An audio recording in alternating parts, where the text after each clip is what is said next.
Assalomu alaykum va rahmatullohi va barakatuhu. Durus birinchi kitob, 5-chi dars, 27-betga to'g'ri keladi. Bundan oldingi darsda izofa qoidasini o'rgandik. Izofa u bir ismni ikkinchi ismga ikkisining orasidagi aloqaga binoan bog'lashdir. Bu ta'rif ikki qismdan iboratdir. Birinchi qismi bir ismni ikkinchisiga bog'lash, ya'ni izofa qilishlik. Bu qismni o'rgandik hamda izofa qilishda e'tibor berishi lozim bo'lgan 10 ta nuqtani ham o'rganib o'tdik avvalgi darsda. Navbat ikkinchi qismga keldi. Bu ta'rifning ikkinchi qismi muzof va muzofun ilayhining orasida bo'lgan aloqa bor ekanligini ifodalaydi. Chunki ta'rifning ikkinchi qismiga qarasangiz, ikkisining orasidagi aloqaga binoan izofa qilib bog'lash demoqda.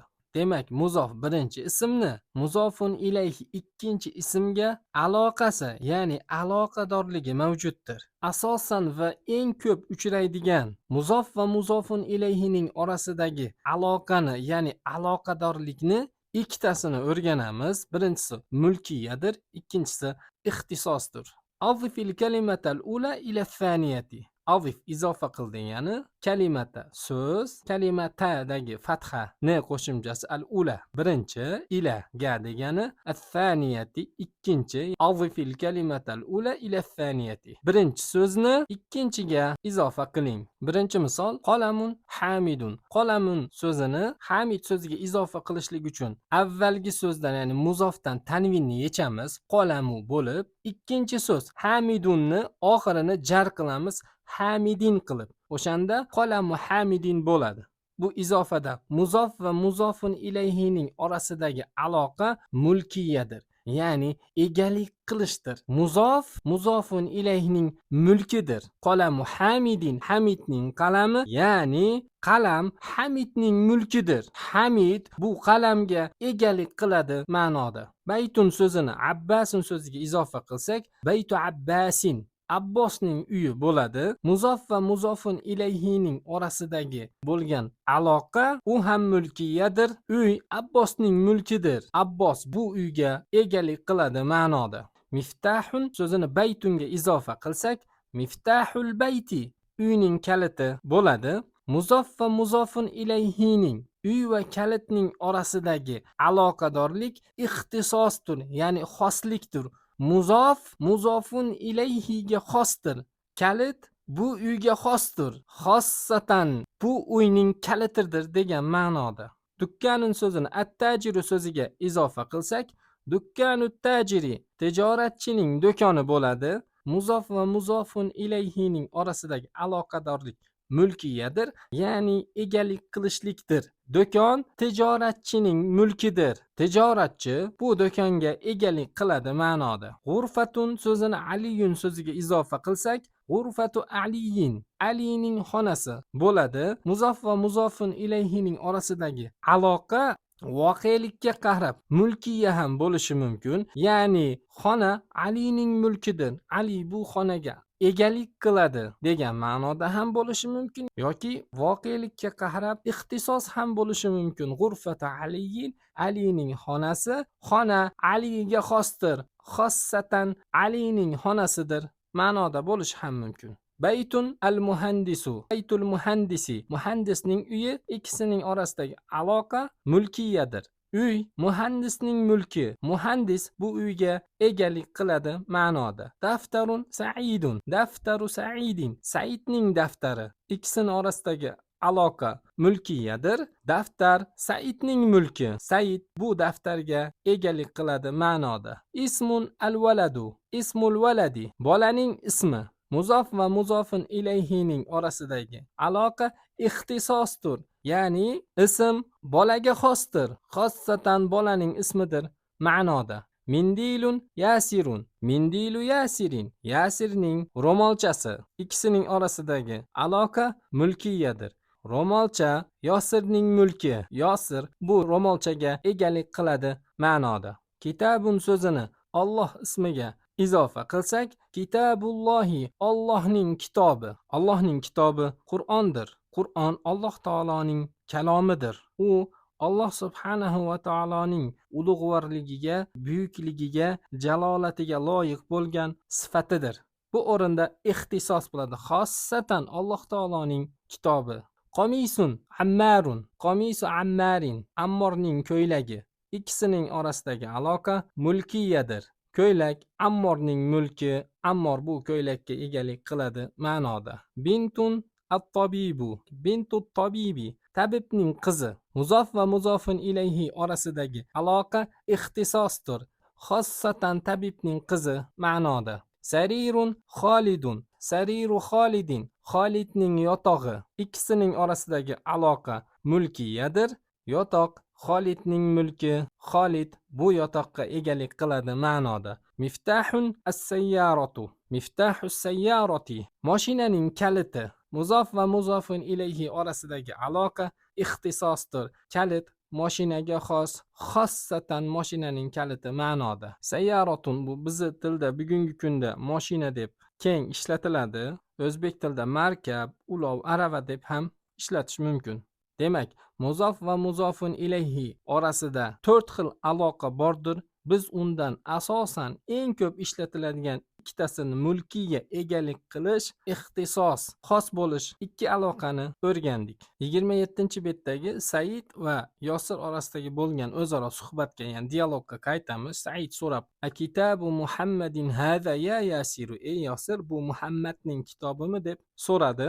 Kitabu Muhammadin, kitabu muzof, Muhammadin muzofun ilayhi. Ikkisining orasidagi aloqa mulkiyadir, ya'ni kitob Muhammadning mulkimi? Bu kitobga Muhammad egalik qiladimi deb Said so'ramoqda. Yosir esa javob berib: "La, hada kitabu Hamidin." Yo'q, bu Hamidning kitobi deb javob berdi. Kitabu Hamidin muzof muzofun ilayh. İkisining orasidagi aloqa mulkiyadir. Kitob Hamidning mulki, bu kitobning egasi Hamid demoqda. Said: "Ayna kitabu Muhammadin?" Muhammadning kitobi qayerda? Huwa alal maktabi hunaka. U ana u yerda, yozuv taxtasining ustida deb javob berdi. Huwa zamir munfasil, bitta erkak jinsiga ishlatiladi. Bu yerda kitobga qaytadi, ya'ni huvadan murod kitobdir. Hunaka, hunaka ismi ishoralardandir. Ismi ishoralardan biz ikkitasini o'rgandik. Avval hazani o'rgandik. Haza ismi ishora bilan mufrad birlikka, muzakkar erkak jinsiga, masofasi yaqinga, aqlli yoki aqlsizga va bilan ishora qilinadi. Xuddi misollarda ko'rsatilgandek, ikkinchi o'rgangan ismi ishoramiz zalikadir. U bilan ham mufrad birlikka, muzakkar erkak jinsiga, uzoqqa, hazadan farqi. Haza yaqinga bo'lsa, zalika bilan uzoqqa ishora qilinadi. Aqlli yoki aqlsizga ishora qilinadi. Xuddi misollarda ko'rsatilgandek, uchinchi ismi ishoramiz hunaka. Ismi ishora hunaka bilan makon, ya'ni joyga ishora qilinadi va masofasi o'rtacha uzoqlikka ishora qilinadi. Demak, hunaka bilan aqllik shaxsga ham, jonivorga ham yoki narsaga ham ishora qilinmaydi, balki o'sha shaxs yoki jonivor yoki o'sha narsa turgan makonga, joyga ishora qilinadi va o'sha joyning masofasi o'rtacha uzoqlikda bo'lishi lozim. Masalan, al-kitabu alal maktabi hunaka. Kitob bu ana u yerda, yozuv taxtasining ustida. Hunaka bilan kitob turgan joyga ishora qilmoqda va kitobning joyi o'rtacha uzoqlikda. Said: "Ayna kitabu Muhammadin?" Muhammadning kitobi qayerda deb so'ragan edi. Yosir javob berib aytdiki: "Huwa alal maktabi hunaka."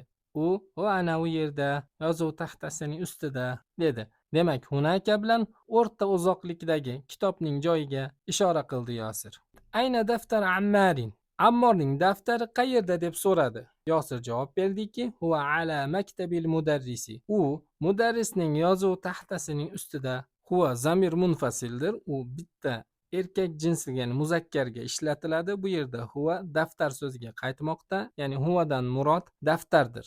Maktabil mudarrisi, kitabu muzof, al mudarrisi muzofun ilayh. Mudarrisi so'zining kasrasini omil bo'lmish muzof olib keldi. Ammo muzofning oxirini, kasrasini omil bo'lmish harfi jar olib keldi. Qalamu man hada ya Aliyu? Ey Ali, bu kimning qalami? Qalamu muzof, man muzofun ilayhi. Muzofun ilayhining oxiri doim jar bo'ladi degan edik. man so'zining oxiri sukunlik turibdi. Sababi nimada deyilsa, man bu omil kelsa ham oxiri o'zgarmaydigan mabniy ismlardandir deb javob beriladi. Hada qalamul mudarrisi. Bu mudarrisning qalami. Ayna haqibatul mudarrisi. Mudarrisning sumkasi qayerda? Haqibatu sumka portfel o'zbek tilida to'r va xalta degan ma'nolarda ham ishlatiladi. Hiya tahtal maktabi. U yozuv taxtasining ostida. Hiya zamir munfasil bitta muannas ya'ni ayol jinsiga ishlatiladi. Bu yerda u haqibatun sumka so'ziga qaytadi. Hiyadan murod sumkadir. Tahta kalimasi zarfi makon ya'ni joyga aytiladi. Ostida degan ma'noda o'ziga muzofun ilayhi talab qiladi. Keling misol orqali tahtani tushunishlikka harakat qilamiz. Masalan, al-qalamu tahta deb to'xtasak, qalam ostida deb to'xtasak, eshituvchiga mubham bo'lib, unda savol paydo bo'ladi. Qalam nimaning ostida ekan deb. Endi tahtaga muzofin ilayhini keltirib, al-qalamu tahtal maktabi, qalam yozuv taxtasining ostida deyilgan vaqtda eshituvchidan mubhamlik ko'tariladi. Darhol anglaydi, ha, qalam yozuv taxtasining ostida ekan deb. Eshituvchidan mubhamlikni ko'targan u muzofun ilayhi bo'ladi. Shuning uchun ham tahta kalimasi o'zidagi mubhamlikni ko'tarishlik uchun yashirin ma'noni oshkor qilishlik uchun muzofun ilayhi talab qiladi. Demak, tahta muzof, al-maktabi muzofun ilayhi. Keyingi misol al-varaqu tahta al-maktabi. Qog'oz kitobning ostida. Tahta muzof, al-kitabi muzofun ilayhi. Tahta zarfi makon joyni ifoda qiladi. Ostida degan ma'noda yakka holda mubham yashirin bo'lganligi bois o'zidagi mubhamlikni ketkazishlik uchun o'ziga muzofun ilayhi talab qiladi. Said ayna haqibatul mudarrisi. Mudarrisning sumkasi qayerda deb so'ragan edi. Hiya tahtal maktabi. U yozuv taxtasining ostida deb javob berdi. Shu bilan bugungi darsni xulosa qilsak, muzof va muzofun ilayhining orasida aloqa mavjud bo'lib, u aloqalardan eng mashhur ikkitasini mulkiya va ixtisosni bugungi darsda o'rgandik. Hunaka ismi ishora bilan makon ya'ni joyga ishora qilinadi va ishora qilingan joy o'rta uzoqlikda bo'lishi lozim. Tahta zarfi makon joyni ifoda qilib, ostida degan ma'nodadir. Yakka holda mubham bo'lganligi sababli o'zidagi mubhamlikni ketkazishlik uchun muzofun ilayhni o'ziga talab qiladi. Keyingi darslarda ko'rishguncha assalomu alaykum va rahmatullohi va barakatuh.